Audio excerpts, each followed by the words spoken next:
অন্তর্বর্তী সরকারকে বিচার, সংস্কার ও নির্বাচন এই তিন বিষয় একসঙ্গে চালাতে হবে বলে মন্তব্য করেছেন গণসংহতি আন্দোলনের প্রধান সমন্বয়কারী জোনায়েদ সাকি।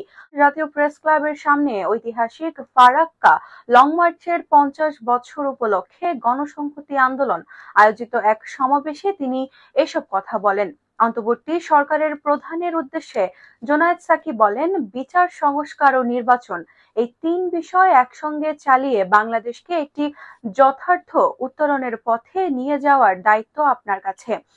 বিচার, সংস্কার ও নির্বাচন তিনটি একসঙ্গে চলতে হবে। এই তিনটার সঙ্গে কোনো ধরনের বিরোধ জনগণ মানবে না। কাজেই এই তিনটিকে একসঙ্গে চালানো নিয়ে যত সমস্যা হচ্ছে সেগুলোর দ্রুত সমাধান করে জনগণের ঐক্য ফিরিয়ে নিয়ে আসতে হবে। সাকি বলেন, চট্টগ্রাম বন্দর আপনারা বিদেশিদের কাছে দিতে চান, জনগণ একমত কিনা আপনারা জিজ্ঞাসা করেন নাই, কি পদ্ধতিতে দেওয়া হচ্ছে সেটা আপনারা খোলাসা করেন নাই। এভাবে কাজ করার এখতিয়ার আপনাদের নাই। আপনাদের উচিত রাজনৈতিক পক্ষগুলোর সঙ্গে আলোচনা করা। এই মুহূর্তে কাজ, বিচার, সংস্কার ও নির্বাচন। সরকারের উদ্দেশ্যে সাকি আরো বলেন, একদল লোক নিজেদের আন্দোলনকারী বলে মততন্ত্র কায়েম করতে যাচ্ছে।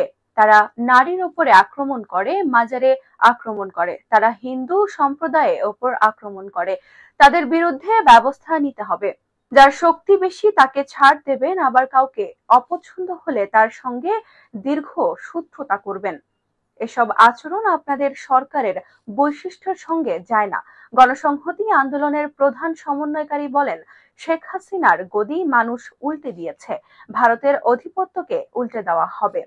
ভারতকে আমরা আগেও বলেছি এই দেশের মানুষের সঙ্গে বন্ধুত্ব করেন, আর সত্যিকার অর্থে যদি বন্ধুত্ব করতে চান তাহলে সমতার ভিত্তিতে করেন। কারো অধিকার হরণ করে বন্ধুত্ব হয় না, সেটাকে দাসত্ব বলে। যে আমাদের অধিকার হরণ করছে, প্রতি মুহূর্তে আমাদের ঠকাচ্ছে, তাদের যদি আমরা বন্ধু ভাবি তাহলে আমরা শুধু শারীরিক ভাবেই দাস নই, মানসিক ভাবেও দাস।